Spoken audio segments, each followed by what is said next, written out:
Rebirth of dangerous devils wife episode 4 rest room में math की professor ने जबरदस्ती पूर्वी और निया को यहां रुकने को कहा था, क्योंकि सच में पूर्वी की हालत खराब थी। उसके रोने की वजह से आंखें सूज, नाक, होंठ और चेहरा लाल हो गए। वो उदासी एक चेयर पर टिक कर बैठी हुई थी। पूर्वी के दिमाग में गुस्से से भरा अपूर्व का चेहरा घूम रहा था। पता नहीं क्यों पूर्वी को मन ही मन ऐसा लग रहा, अपूर्व भी उसके बारे में ऐसा ही सोचेगा कि वह एक गोल्ड डिगर लड़की है जो लड़कों को अपने आगे पीछे घूमती रहती है। पहले कॉलेज के रिच लड़कों को और अब वो अपने प्रोफेसर जो बेंगलुरु सिटी की रॉयल फैमिली के प्रिंस को अपने जाल में फंसना चाहती है। पूर्वी भी जानती थी कि अपूर्व सिसोदिया फैमिली से आता है, लेकिन पूर्वी ने आज तक इसकी परवाह नहीं की थी। उसे लगता था प्रोफेसर उसे थोड़ा परेशान करते हैं और कुछ नहीं, बस उसे हल्की सी बेचैनी फील होती थी, लेकिन उसने कभी भी इस बात पर सीरियसली नहीं लिया था। आज पता नहीं क्यों उसके दिल में दर्द हो रहा था। पूर्वी के मन में ख्याल आ रहा था पूर्व उसे दूर तो नहीं चला जाएगा या फिर अपूर्व कॉलेज छोड़ दे। फिर तो वो कभी भी उसे ना तो मिल पाएगी ना बात कर पाएगी। अब पूर्वी को ऐसा लगता था कि वो अब अपूर्व से बात किए बिना सांस भी नहीं ले पाएगी। काश अपूर्व उसको स्टूडेंट की तरह गोल्ड डिगर ना समझे। इसी वक्त अपूर्व के पास जाकर उसे सब कुछ सच बताना चाहती थी, लेकिन कोई भी उसको यहाँ से बाहर जाने नहीं दे रहा था, जिस वजह से बेबसी के कारण और ज्यादा रोना आ रहा था। निया कब से उसको शांत करने की कोशिश कर रही थी। पूर्वी का रोना बंद ही नहीं हो रहा था। उसका सर सहलाते हुए बोली, पूरू तुम क्यों रो रही हो? ज्यादा रोने से तुम्हारी तबीयत खराब हो जाएगी, फिर तुम्हें हॉस्पिटल में एडमिट करवाना पड़ेगा। और तुम्हें भी पता है कि तुम कभी भी अस्पताल में एडमिट नहीं होना चाहोगी। लेकिन इस वक्त पूर्वी को ना हॉस्पिटल का डर था ना बीमार होने का डर था। उसे तो बस अपूर्व के दूर जाने का डर सताए जा रहा था। पूर्वी को बाकी चीजों की परवाह नहीं थी, बस उसे तो इस बात की चिंता हो रही थी कि क्या अपूर्व भी उसे वैसी समझता है। तभी केबिन का दरवाजा नॉक होता है तो निया जाकर दरवाजा खोला तो मैथ के प्रोफेसर सिमरन को गोद में लिए खड़े थे। ये देख निया जल्दी से दरवाजे से हट जाती है। सिमरन की हालत देखकर निया सब कुछ समझ गई थी। उसके होठों पर एक तिरछी मुस्कुराहट आ जाती है। वो मन में बोली, प्रोफेसर उर्फ डेविल बॉस अपूर्व सिसोदिया, अब मुझे विश्वास हो गया कि इस दुनिया में अगर मेरी मासूम पूरू को प्रोटेक्ट कर सकता है तो वो तुम हो। तो तुमको अपनी पूरू के लवर के लिए एक्सेप्ट करती हूँ। अब मैं तुम दोनों को मिलाने में तुम्हारी हेल्प करूंगी। मुझे यकीन हो गया है कि तुम सच में मेरी मासूम पूरू से प्यार करते हो।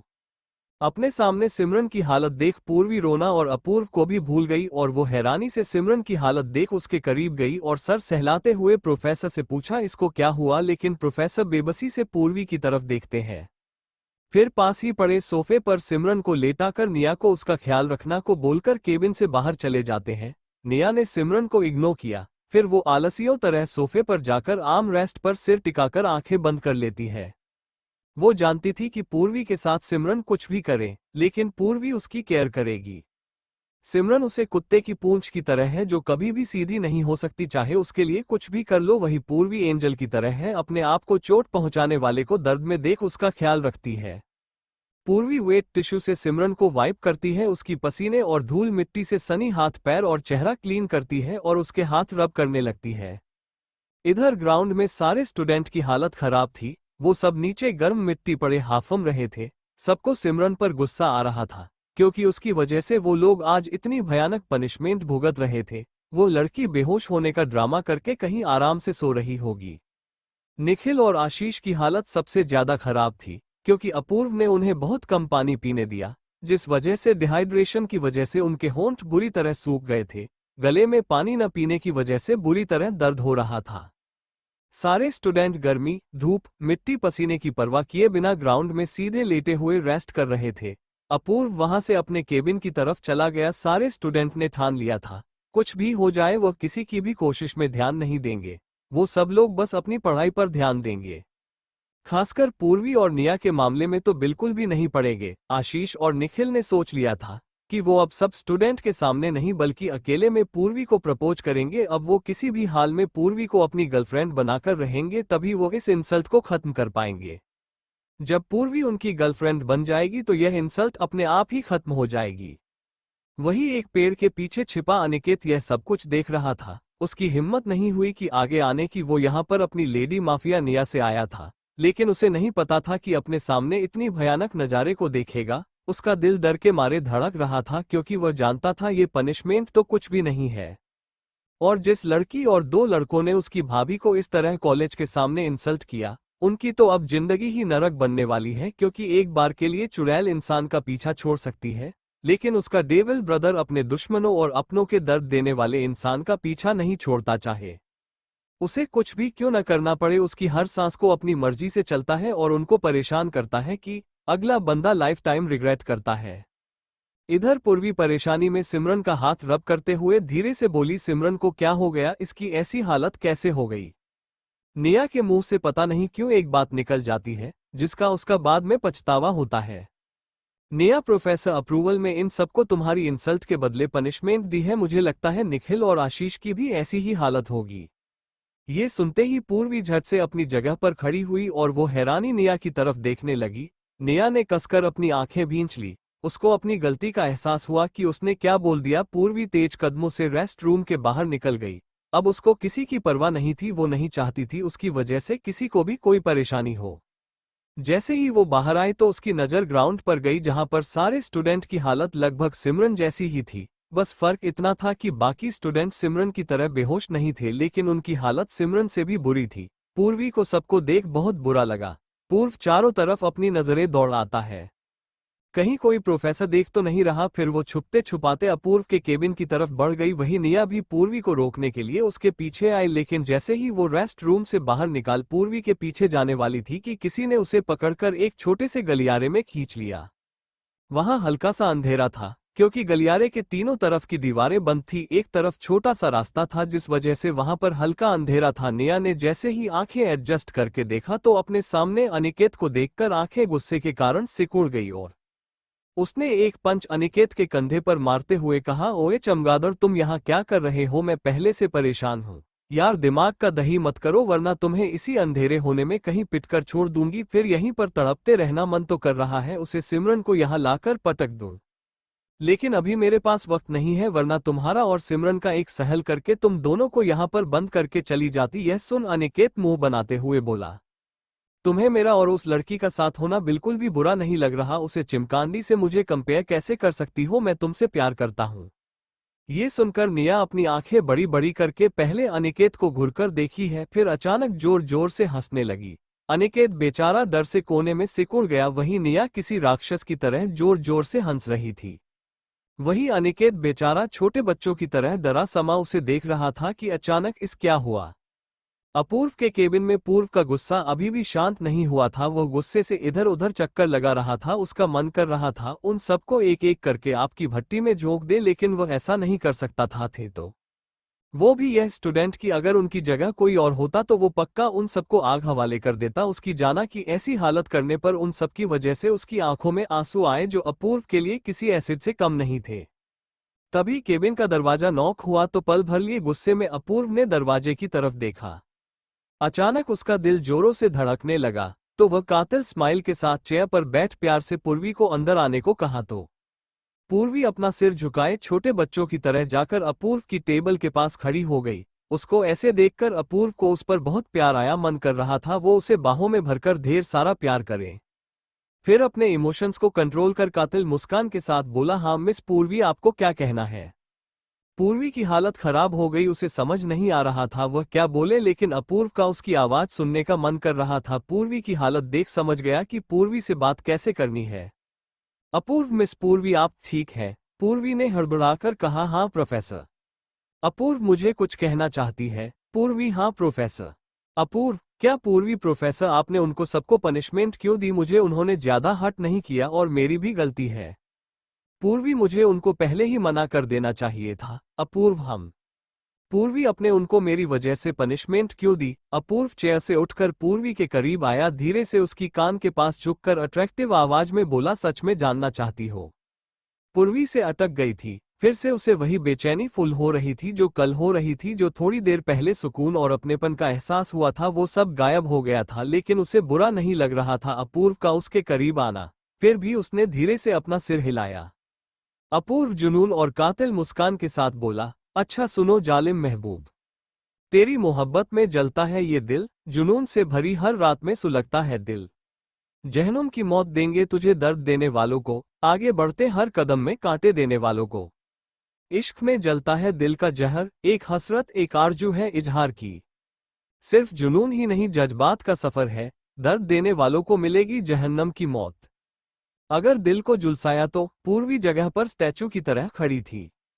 अपूर्व निखिल और आशीष के प्लान के बारे में जाने के बाद उनको कैसे किस शहर करवाए, क्या अपूर्व इतनी आसानी से सिमरन को जाने देगा या फिर उन तीनों की जिंदगी नरक बना देगा, और दुनिया पागलों की तरह क्यों हंस रही थी, क्या निया और अनिकेत बन पाएंगे लाइफ टाइम के सोलमेट, और अब पूर्वी अपूर्व के इजहारे मोहब्बत का क्या जवाब देगी। पूर्वी अपूर्व की मोहब्बत पर यकीन कर लेगी, उसे अपनी जज्बातों का एहसास होगा। अगर पूर्वी को भी उसे अपूर्व से प्यार हो गया और उसे उसके जुनून और उसकी गर्लफ्रेंड के बारे में पता चलेगा।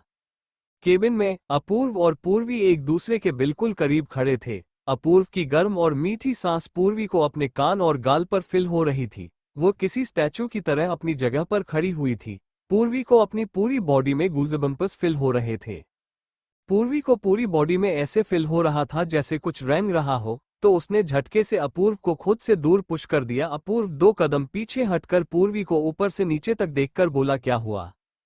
पूर्वी का चेहरा शर्म से लाल हो गया था। उसने अपना चेहरा घुमाकर नकली गुस्से के साथ कहा, प्रोफेसर दूर से भी बोल सकते हैं, आपको जो भी बोलना है। इतने करीब क्यों आ रहे हैं, मुझे आपके इरादे ठीक नहीं लग रहे।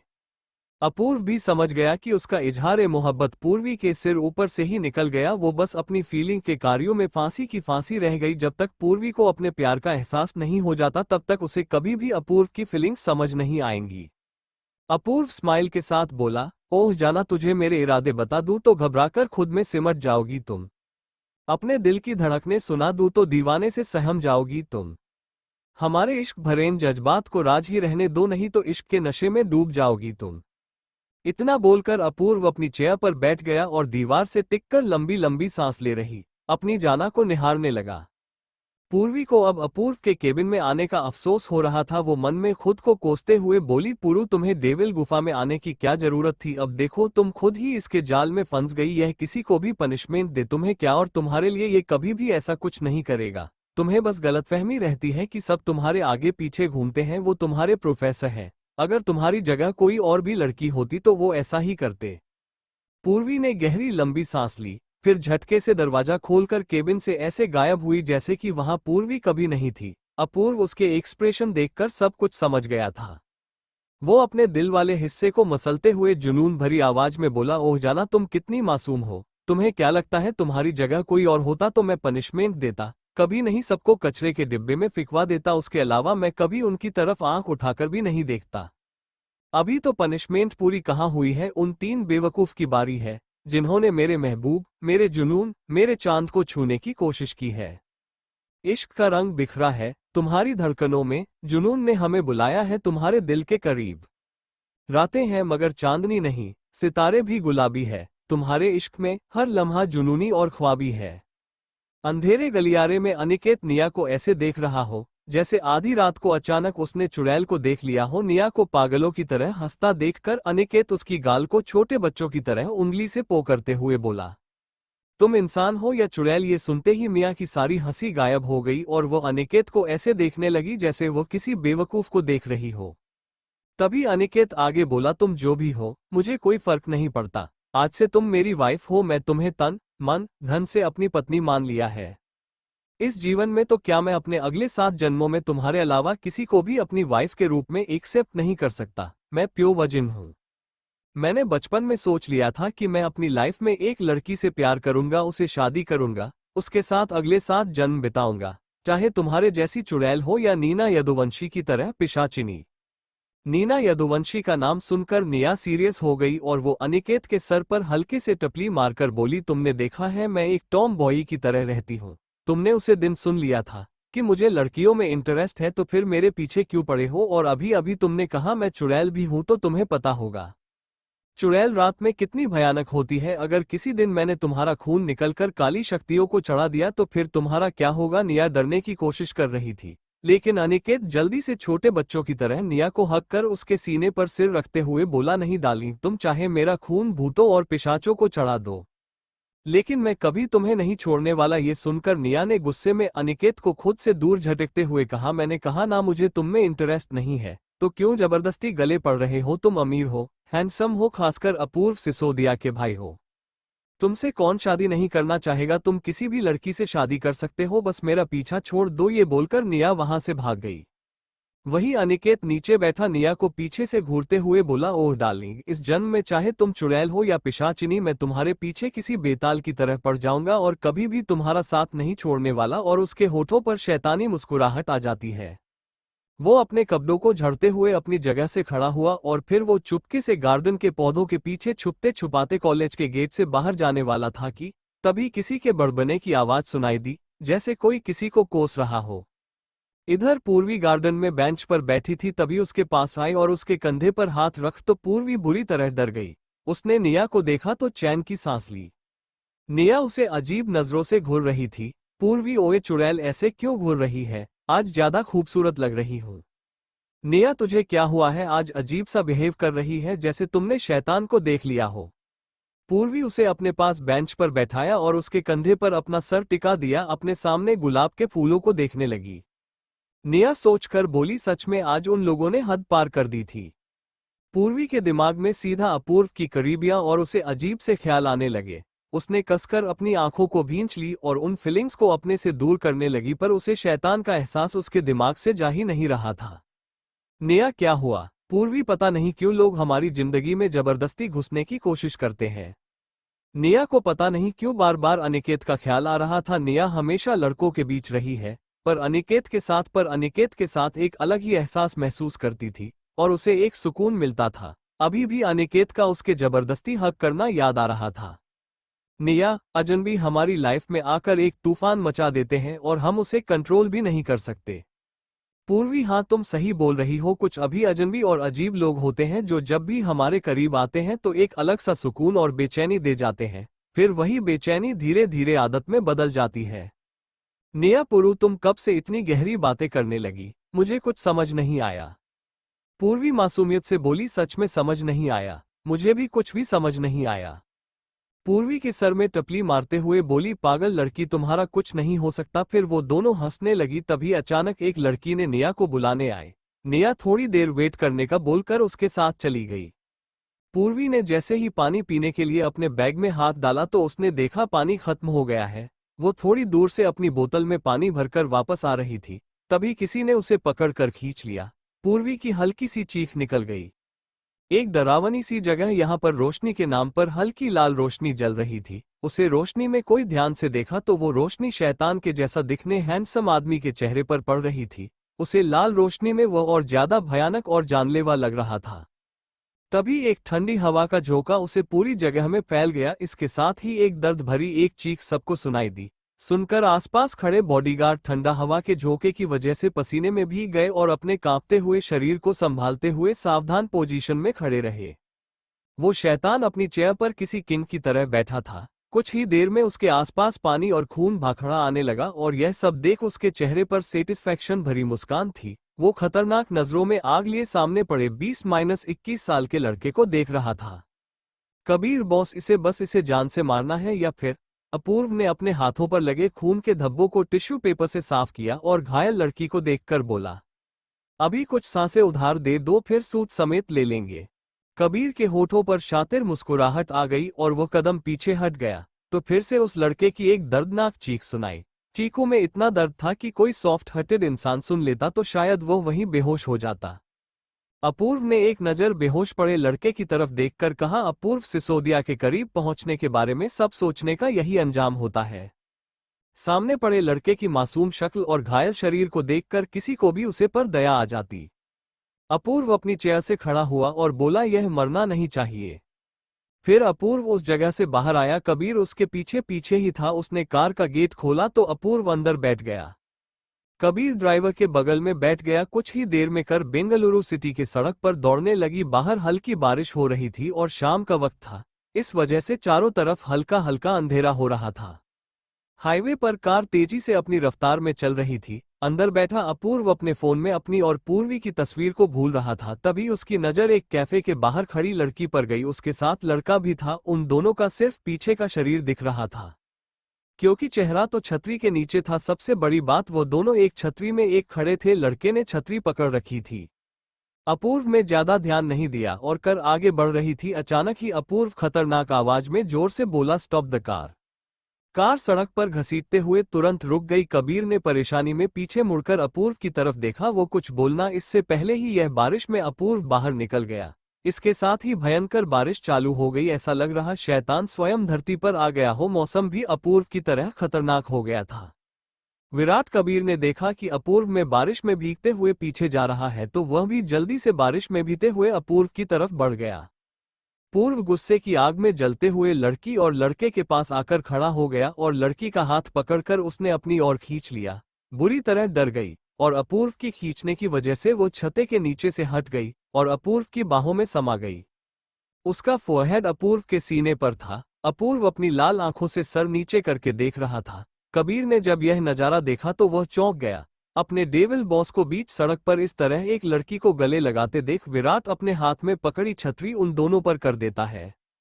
पूर्वी तक अपनी फीलिंग्स को इग्नोर करती रहेगी और निया दिल में अनिकेत का सच्चा प्यार प्यार की घंटी बजा पाएगा।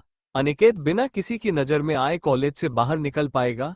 पूर्वी को किसने पढ़कर खींचा? क्या आशीष और निखिल ने अपनी चाल चल दी? अपूर्व 20-22 साल के मासूम लड़के को इतनी बुरी तरह टॉर्चर क्यों कर रहा है? वो लड़की सड़क पर कौन थी, नीना या पूर्वी? अब अपूर्व गुस्से में क्या करेगा? कैफे के सामने अपूर्व एक लड़की को अपनी बाहों में भरे खड़ा था। वही सामने खड़ा लड़का अपनी आंखें बड़ी बड़ी करके सामने का नजारा देख रहा था। अपूर्व ने कबीर को उस लड़के को ले जाने का इशारा किया। कबीर ने जाकर लड़के को बाजू पकड़ी और खींचते हुए लड़के की कार की तरफ ले जाने लगा। उसे लड़के ने स्ट्रगल करने की कोशिश की तो कबीर ने एक झटके में अपनी तरफ खींच लिया और आंखों से अपूर्व की तरफ इशारा किया। अपूर्व उस लड़के को ही जानलेवा नजरों से दूर रहा था। उसे लड़के को ऐसा स्ट्रगल करते देखकर जोर से चिल्लाया और बोला, just go away damn it. वो लड़का चुपचाप सिर झुकाकर कबीर के साथ जाकर कार में बैठ गया। अपूर्व ने अपनी बाहों में मौजूद मासूम सी गुड़िया को देखा जो अभी उसके सीने पर सर रखकर डर और सर्दी के कारण कांप रही थी। उसके बालों से पानी की बूंदें टपककर उसकी गर्दन पर गिर रही थी। अपूर्व ने धीरे से उसकी कमर को पकड़ लिया। गोरी गर्दन पर चमकती हुई पानी की बूंद को देखने लगा। वो एक दूसरे की बाहों में समाये हुए बारिश में भीग रहे थे तो उन दोनों के पड़े उनके शरीर से चिपक गए थे।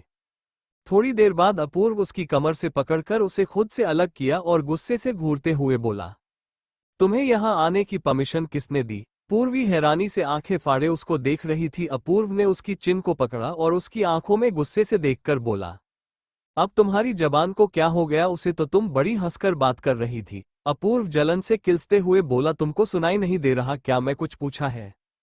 वो मेरे फ्रेंड है, उनको मुझे कुछ बात करनी थी। अपूर्व ने उसकी बाजू को पकड़कर उसे अपनी तरफ किया और बोला, क्या तुम उसे जानती हो? तुम उसे कब मिली और तुम लोगों की फ्रेंडशिप कहां पर हुई जो तुम उसके साथ अकेले यहां इस कैफे तक आ गई?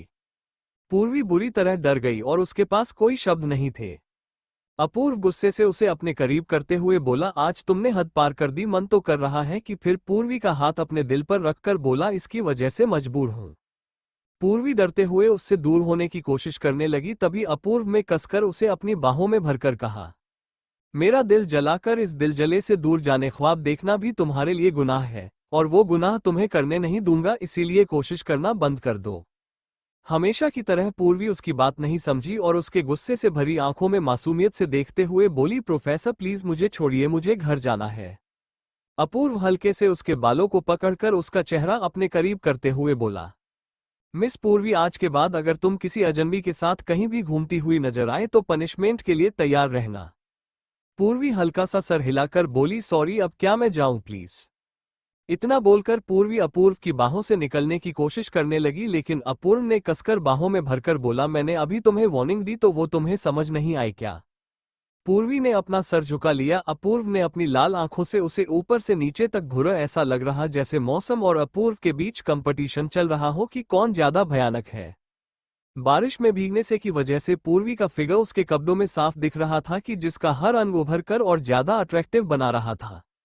ये देखकर अपूर्व ने अपनी लाल हो चुकी आंखों को एक पल के लिए बंद किया जैसे वह अपने गुस्से को कंट्रोल कर रहा हो। फिर अपना कोट उतारकर पूर्वी की तरफ बढ़ाया तो पूर्वी ने 2 कदम पीछे लिए। ये देखकर अपूर्व ने फुर्ती से उसे अपनी बाहों में खींचा और जबरदस्ती अपना जैकेट पहना दिया।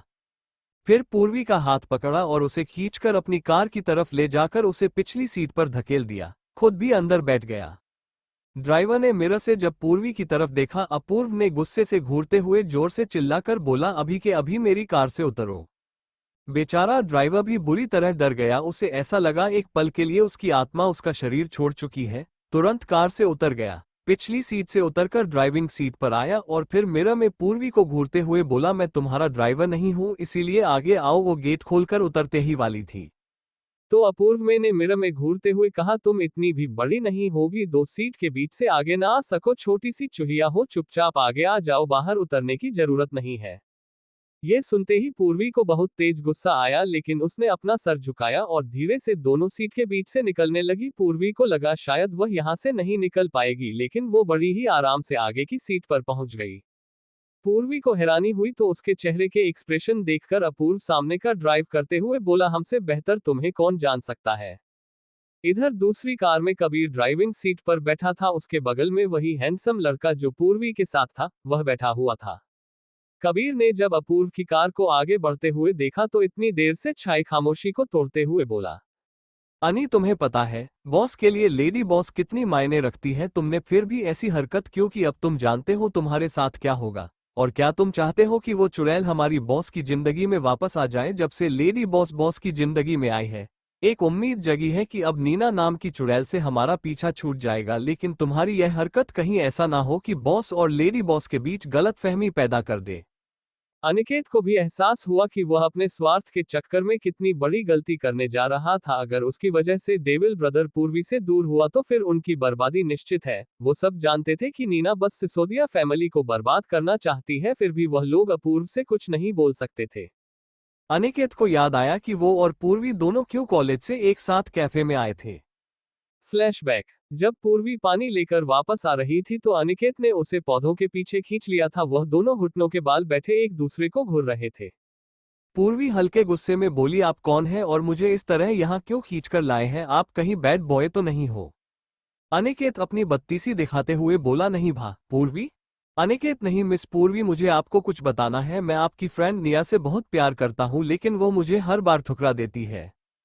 पूर्वी की आंखें बड़ी बड़ी हो गई। उसको यकीन नहीं हो रहा था कि यह हैंडसम लड़का उसकी बेस्ट फ्रेंड निया से प्यार करता है, क्योंकि निया को अप्रोच करने वाले लड़कों को निया हमेशा ही बिना पानी साबुन के धोकर हड्डियों का कचूमर बना देती, जिससे उनको 1 महीने तक हॉस्पिटल में एडमिट रहना पड़ता। इसीलिए तो निया को लेडी माफिया बुलाते हैं। फिर पूर्वी ने ऊपर से नीचे तक अनिकेत को देखा जो सही सलामत था। ये देखकर पूर्वी को भी हैरानी हुई।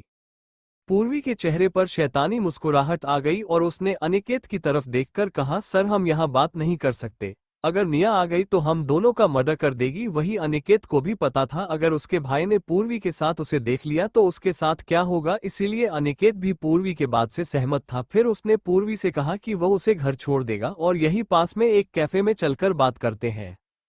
पूर्वी भी सहमत हो गई। पब्लिक पैलेस में अनिकेत उसके साथ कुछ नहीं कर सकता। ये सोचकर पूर्वी भी निया को मैसेज कर देती है कि मुझे जल्दी जाना है, मॉम का मैसेज आया है, तुम्हें कितना वक्त लगेगा? निया को प्रोफेसर के साथ वक्त लगने वाला था तो उसने पूर्वी को जाने को बोल दिया।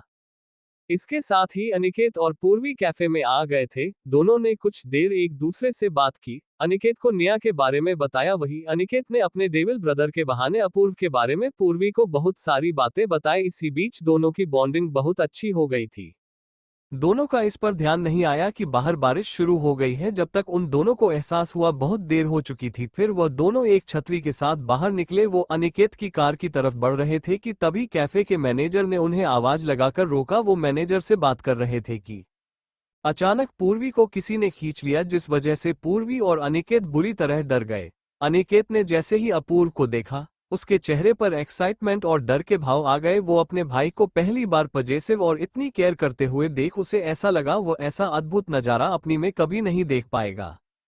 तभी किसी ने उसे पकड़कर खींच, उसने देखा वो कबीर है। अनिकेत ने स्ट्रगल करने की कोशिश की, लेकिन अपूर्व की गुस्से भरी नजरों और आवाज से डरकर वो चुपचाप जाकर अपनी कार में बैठ गया। अब अनिकेत को अपनी गलती का एहसास हो रहा था। वो जानता था अपूर्व और पूर्वी का रिश्ता कितना कॉम्प्लिकेटेड है। अभी तो नीना का भी कोई फैसला नहीं हुआ।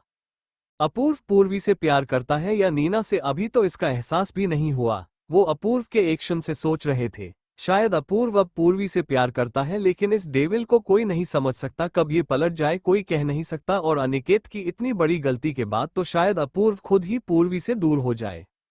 वो सोचे शायद पूर्वी अमीर लड़कों को अपनी जाल में फंसती है, क्योंकि सुबह दो लड़के पूर्वी को प्रपोज कर रहे थे। अभी शायद उसके डेविल ब्रदर को अपनी फीलिंग का पूरी तरह एहसास नहीं हुआ होगा, और अगर उसने पूर्वी को गलत समझ लिया तो शायद सब कुछ खत्म हो जाएगा। ये सब सोचकर अनिकेत बुरी तरह घबरा गया था।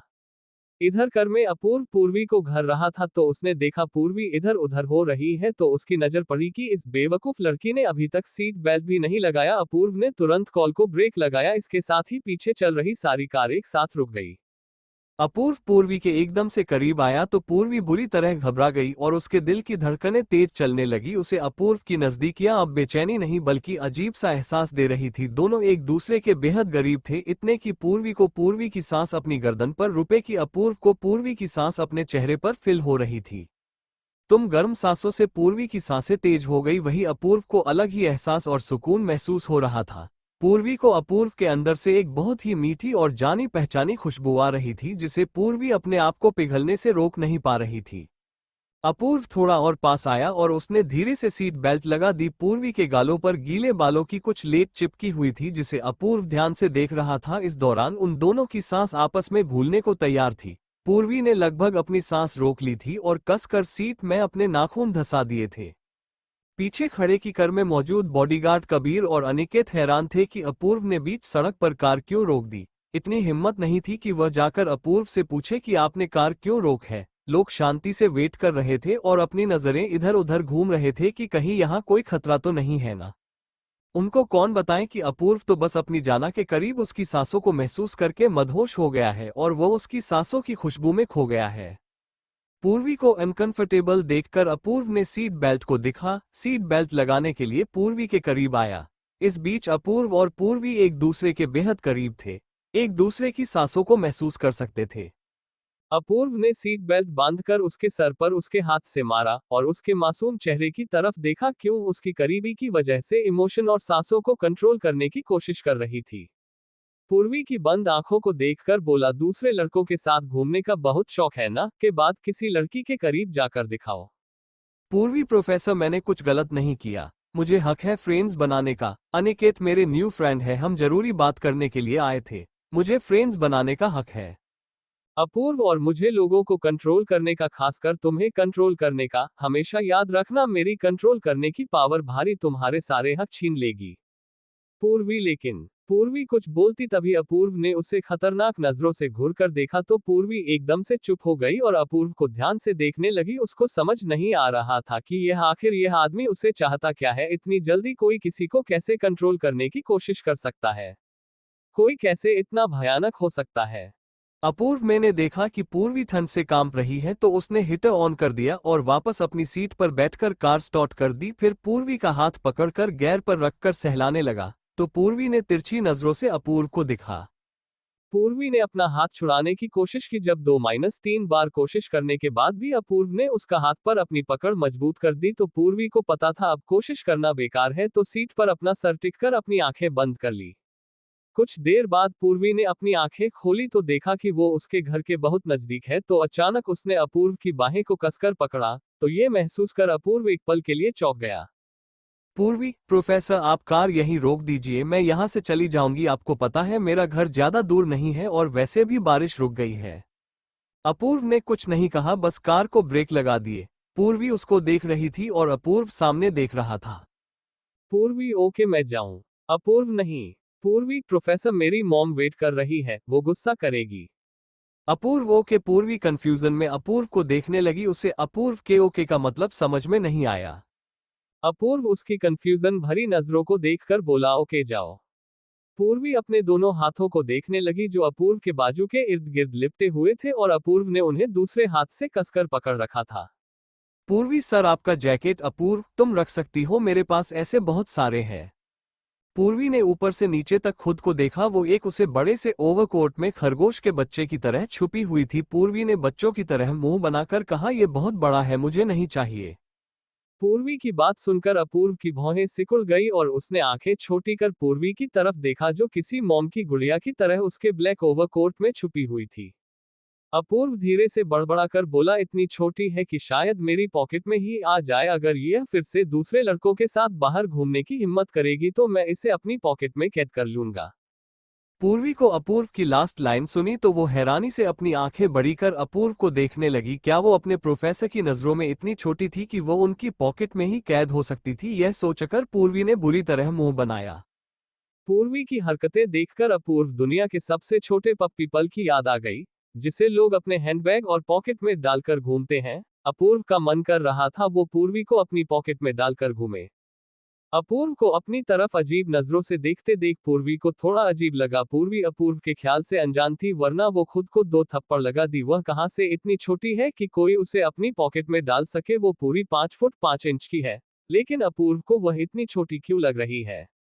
अपूर्व की आंखों में प्यार, जुनून, दीवानगी, कई सारे भाव देखे जा सकते थे। पूर्वी ने धीरे से अपने हाथों को हिलाते हुए कहा, वो मेरा हाथ।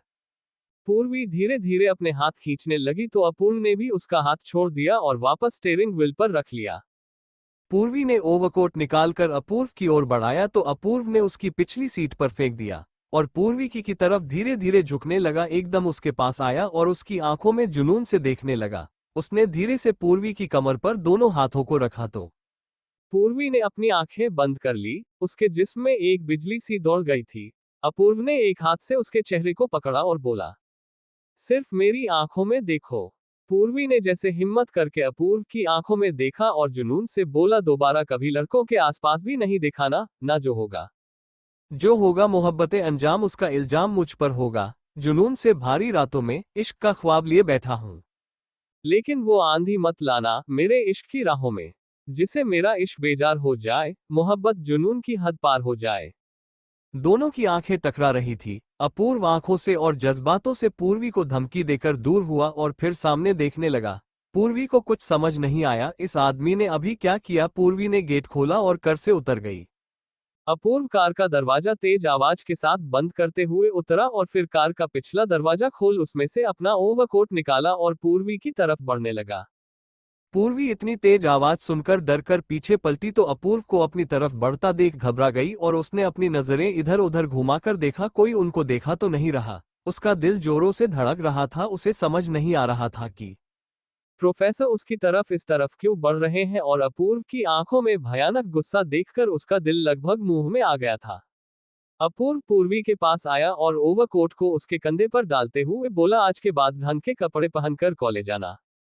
पूर्वी को कुछ समझ नहीं आ रहा था। उसने ऊपर से नीचे तक अपने व्हाइट गाउन को देखा जो एकदम कंफर्टेबल और मौसम के लिए परफेक्ट था। पूर्वी को अपूर्व की बात समझ नहीं आई तो उसने कंफ्यूजन में अपूर्व की तरफ देखा। उसकी पीठ दिखाई दी जो कार की तरफ बढ़ रहा था, तो पूर्वी को एहसास हुआ कहीं अपूर्व फिर से ना आ जाए, इसीलिए दोनों हाथों से अपूर्व का ओवरकोट पकड़ा और तेजी से अपने घर की तरफ दौड़ लगा दी। वहीं जैसे ही पूर्वी कार से उतरी थी तो अपूर्व ने देखा कि पूर्वी के गाउन की जीप टूट चुकी है और वो पीछे से आधी से ज्यादा गोरी चमकती हुई पीठ दिख रही है। ये देखकर अपूर्व को तेज गुस्सा आया। मन कर रहा था पूर्वी को थप्पड़ लगा दे ऐसे कपड़े पहनने के लिए, लेकिन वो जानता था कि पूर्वी ने मौसम के हिसाब से कंफर्टेबल कपड़े पहने थे। जब कैफे के बाहर अपूर्व ने उसे अपनी तरफ खींचा था और इसी दूर जाने और करीब आने की कोशिश में शायद उसकी जीप टूट गई थी। अपूर्व जानता था कहीं ना कहीं इसमें उसकी गलती है, इसलिए उसने सोच लिया था कि वह आगे से ऐसी चीजों का ध्यान रखेगा। फिर अपना सर उठाकर सामने देखा तो पूर्वी अपने घर के दरवाजे में दाखिल हो गई। उसकी आंखों से ओझल हो गई। पूर्वी और अपूर्व को आइडिया भी नहीं था कि इतनी वक्त कार में अकेले नहीं थे। एक धुंधली से छोटी सी परछाई बैक सीट पर बैठी थी। अपूर्व ने जब ओवरकोट पीछे फेंक तो वह सीधा इस परछाई पर जाकर गिरा। उसे परछाई ने चिढ़कर ओवरकोट को साइड में फेंक दिया। अपूर्व ने पूर्वी के ऊपर ध्यान होने की वजह से इस चीज को नोट नहीं किया। वो परछाई आज कुछ तेज चमक रही थी। जब पूर्वी और अपूर्व करीब आते ऐसा लगता वो परछाई क्लियर होती जा रही है। अपूर्व ने सर झुकाकर दिल के हिस्से को मसलते हुए कहा, अभी हमारी करीबियों में सुकून पाने का वक्त नहीं आया। अभी तुम्हारी मोहब्बत के नशे में डूबने का दस्तूर नहीं आया। अभी तुम्हारे एहसास महसूस करने का वक्त नहीं आया। अपने होठों को छूते हुए बोला। इसके साथ पिछली सीट से एक ठंडी आवाज आई, अभी हमारे मिलन का भी वक्त नहीं आया। जब एहसासों का तूफान उठेगा तभी हम रूबरू होंगे। अपूर्व ने अपनी कार आगे बढ़ा दी और वहां से चला गया। पूर्वी जैसे ही अपने घर में गई उसने देखा नेहा और उसकी मम्मा सोफे पर बैठी हुई है। नेहा के होठों पर शैतानी मुस्कुराहट है, वहीं उसकी मम्मा उसे अजीब नजरों से घूर रही है। ये देखकर पूर्वी ने अपना सिर पीट लिया। उसे पता था कि निया जरूर उसकी मम्मा के कान भरे हैं, उसको ये भी आइडिया हो गया है कि वो अनिकेत से मिली है, इसलिए उससे बदला ले रही है।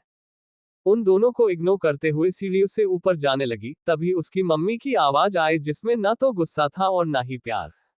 पूनम, पूर्वी की मम्मा, गुड्डी तुम कहाँ गई थी? पूर्वी को पूनम गुड्डी ही बुलाती थी। पूर्वी मम्मा कॉलेज से। पूनम निया की तरफ देखने लगी जैसे बोल रही हो, फिर निया कहाँ से आए हैं और तुम दोनों में इतना टाइम डिफरेंस, साथ ही तुम दोनों अलग अलग क्यों आए हो, एक साथ नहीं आ सकती थी? पूनम के बातों को समझकर पूर्वी ने धीरे से कहा, वो नया प्रोफेसर के पास गई थी और मुझे कुछ काम से मार्केट भी गई थी। निया ने हैरानी से अपनी आंखें बड़ी बड़ी करके पूर्वी की तरफ देखा, क्योंकि उसने कहा था कि उसकी मां ने जल्दी घर बुलाया है, इसीलिए निया ने पहले जाने दिया था, लेकिन अब अपनी मम्मा से झूठ बोल रही है। पूर्वी हाथ जोड़कर इशारों में क्यूट चेहरे बनाकर रिक्वेस्ट करने लगी कि इस बार बचा ली, मैं तुम्हें सब कुछ सच सच बता दूंगी क्या हुआ था, और कभी भी तुमसे कोई सीक्रेट नहीं रखूंगी, ना ही तुम्हारे खिलाफ जाऊंगी। ये समझकर निया ने मुंह बनाया और मुंह बंद कर लिया। पूनम ने पूर्वी को ऊपर से नीचे तक घूर कहा, अच्छा तो मार्केट से जेंट्स ओवरकोट लेने गई थी क्या? ये सुनते ही पूर्वी का चेहरा सफेद पड़ गया। वहीं निया का ध्यान भी पूर्वी पर गया तो उसकी आंखें भी बड़ी बड़ी हो गई। उसने नहीं सोचा था कि पूर्वी क्या कांड करके आ रही है। अब वो भी कुछ नहीं बोल सकती थी। पूर्वी ने धीरे से अपने कंधों से वो ओवरकोट हटा दिया। इसके साथ ही पूर्वी के गाउन की बाजू की शक्कर उसके कंधे पर आ गई, जिसे देखकर पूर्वी, पूनम और निया तीनों की आंखें बड़ी बड़ी हो गई। अब पूर्वी को भी एहसास हुआ कि अपूर्व ने उसे क्यों ओवरकोट दिया था और क्यों कहा था कि आज के बाद ढंग के कपड़े पहनना। पूर्वी को दिल में अजीब सुकून और खुशी का एहसास और शर्मिंदगी फिल हुई। पूनम की आंखें सिकुड़ चुकी थी। उसने पूर्वी की तरफ बढ़ते हुए कहा, तुम्हारे साथ क्या हुआ, मुझे बताओ, तुम्हारी यह हालात कैसे हो गई? यह सुनकर पूर्वी ने सिर झुका लिया। उसे समझ नहीं आ रहा था कि वो अपनी मां को क्या बताएं। वहीं निया ने तुरंत फोन निकाला और अनिकेत को मैसेज किया, उल्लू के पट्टे, तुम्हें छोड़ूंगी नहीं। क्योंकि निया को अनिकेत से पता चला था कि पूर्वी उसके साथ है, निया भी परेशानी में पूनम के पास जाकर खड़ी हो गई। अब पूर्वी को समझ नहीं आ रहा था कि इन दो जगह जासूस को क्या जवाब दे। अब पूर्वी अपनी मॉम और निया के इस सवालों से कैसे बचेगी? वो सच बात नहीं सकती और अपूर्ण पूर्वी के लिए और कौन से मोहब्बत और जुनून से भरे जाल बिछा रखे हैं? और वो परछाई कौन है? क्या उसका भी अपूर्व के अतीत से कुछ जुड़ा हुआ है? क्या अपूर्व का पुनर्जन्म कोई भ्रम है या उस परछाई का कोई माया जाल उसे परछाई से अपूर्व? पूर्वी सिर झुकाकर खड़ी थी। अचानक उसके दिमाग की बत्ती जली और उसने धीरे से अपनी मम्मा की तरफ देखकर कहा, मम्मा, वो कॉलेज में बाय मिस्टेक किसी से टकराकर गिर गई। मुझे ऑकवर्ड फील हो रहा था तो नकुल ने अपना जैकेट दे दिया था, लेकिन उस वक्त मैंने ध्यान नहीं दिया, मेरे गाउन की जीप टूट गई। पूनम ने ऊपर से लेकर नीचे तक उसको देखा। शक तो हो रहा था कि यह ओवरकोट नकुल का नहीं हो सकता, क्योंकि ओवरकोट अच्छी खासी क्वालिटी का लग रहा। नकुल मिडिल क्लास फैमिली से था। उसके डैड ने उसकी मॉम को डिवोर्स दे दिया था, जिस वजह से नकुल की मॉम की तबीयत खराब रहने लगी और आधे से ज्यादा टाइम हॉस्पिटल में एडमिट रहती है। 2-3 पार्ट टाइम जॉब के साथ स्कॉलरशिप पर स्टडी कंप्लीट कर रहा है, तो वो इतनी अच्छी जैकेट अफोर्ड नहीं कर सकता। पूनम की आंखों में शक देख निया जल्दी से बोली, तो वही जैकेट है ना जो नकुल के बर्थडे पर मैंने गिफ्ट की थी? अब पूनम को यकीन हो गया, क्योंकि वो भी जानती थी निया ऐसी चीज को अफोर्ड कर सकती है। पूनम ने सिर हिलाया और अपने कमरे की तरफ चली गई। उन्हें यकीन तो नहीं हुआ था दोनों की बातों पर, फिर उनके पास कहने के लिए कुछ नहीं था। पूरा यकीन हो रहा था कि यह ओवरकोट पूर्वी के प्रोफेसर का है।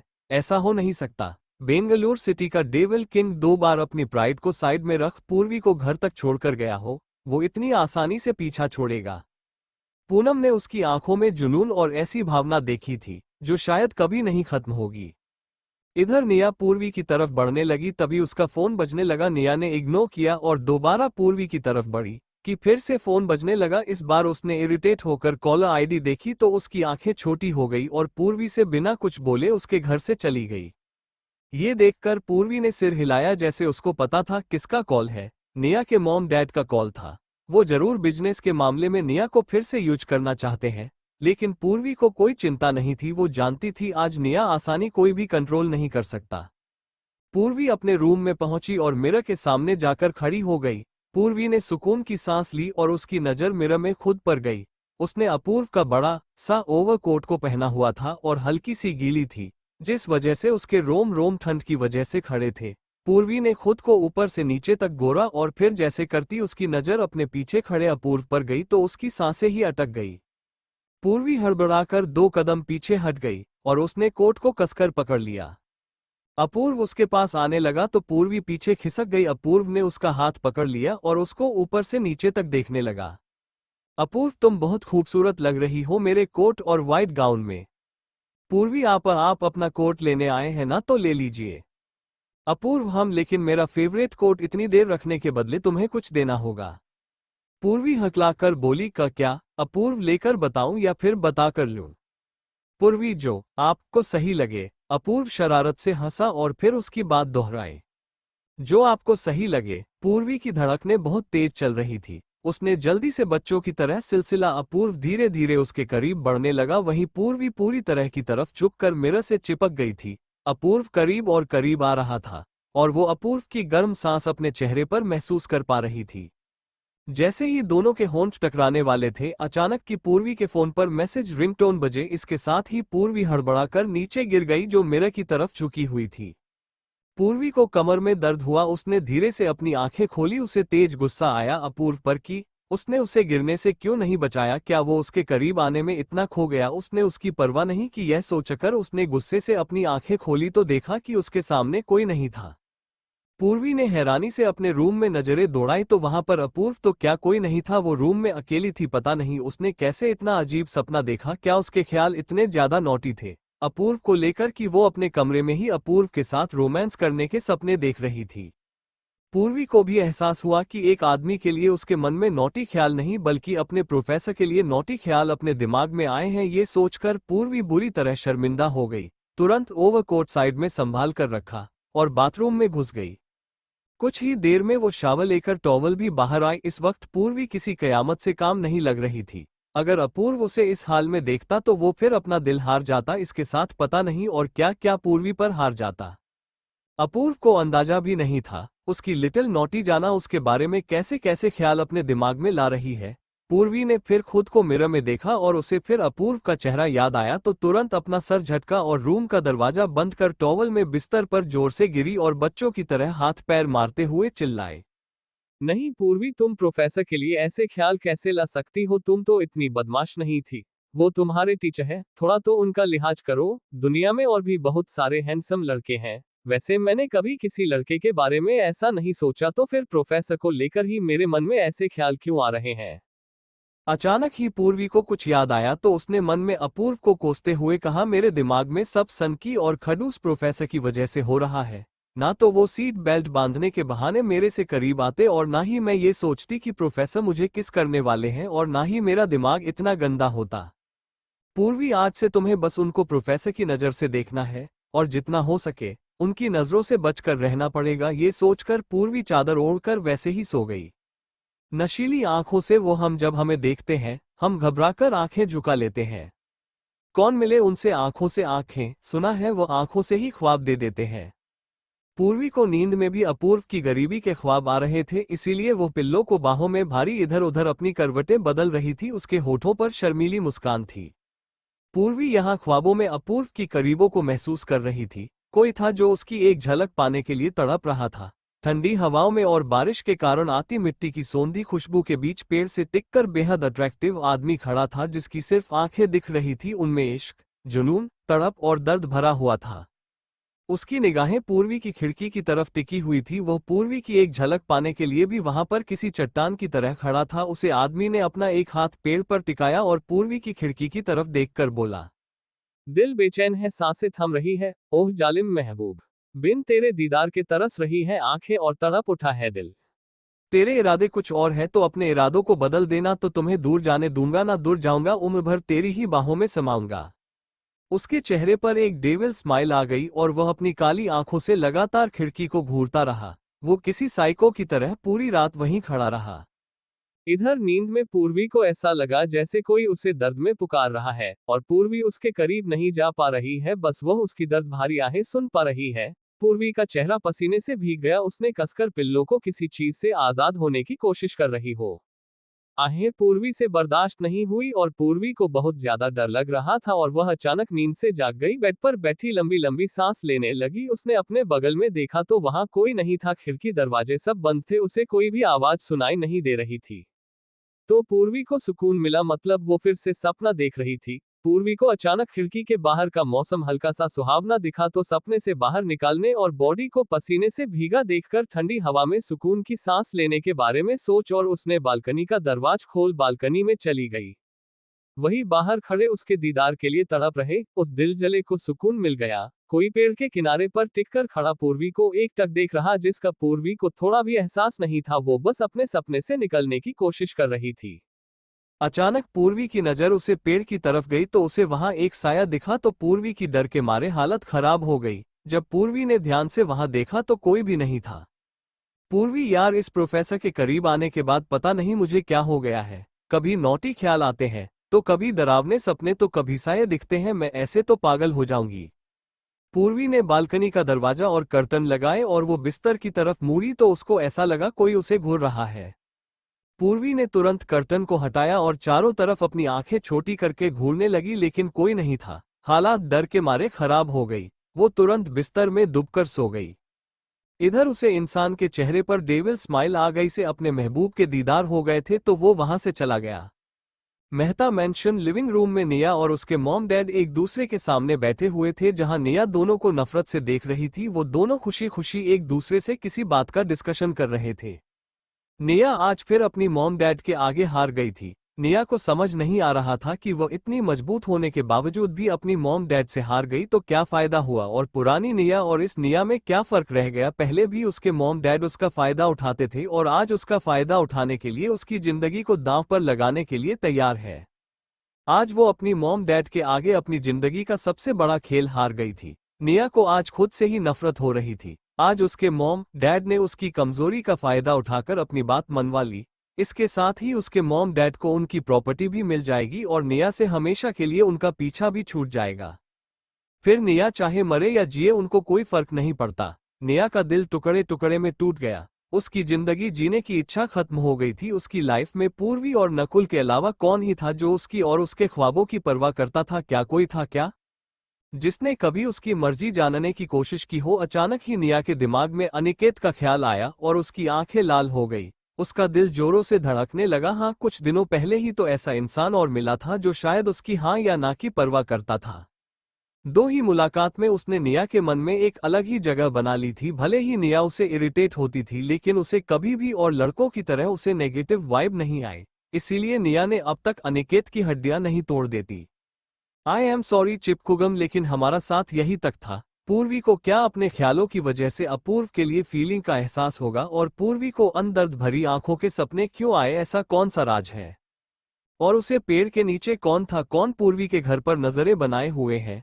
क्या पूर्वी अपूर्व को इग्नोर कर पाएगी? क्या वो अपने एहसासों को दबा पाएगी? निया के मॉम डैड ने अब ऐसा कौन क्या कर दिया जिसे निया इतनी बुरी तरह टूट गई, जिसे निया को लगता है उसकी जिंदगी दांव पर लग गई? क्या अनिकेत और निया सच में हमेशा के लिए अलग हो जाएंगे? उनकी प्रेम कहानी अधूरी रह जाएगी। अपूर्व निया के कौन से राज के बारे में जानता है जिसे उसे पता है? पूर्वी और उसे मिलाने में निया ही सबसे बड़ा किरदार निभाएगी। Thank you for listening. मुझे उम्मीद है आपको ये स्टोरी पसंद आई होगी। अगर आपको पसंद आई है तो प्लीज लाइक और कमेंट करना ना भूलें और मोर स्टोरीज के लिए सब्सक्राइब करें। मिलते हैं नेक्स्ट वीडियो में।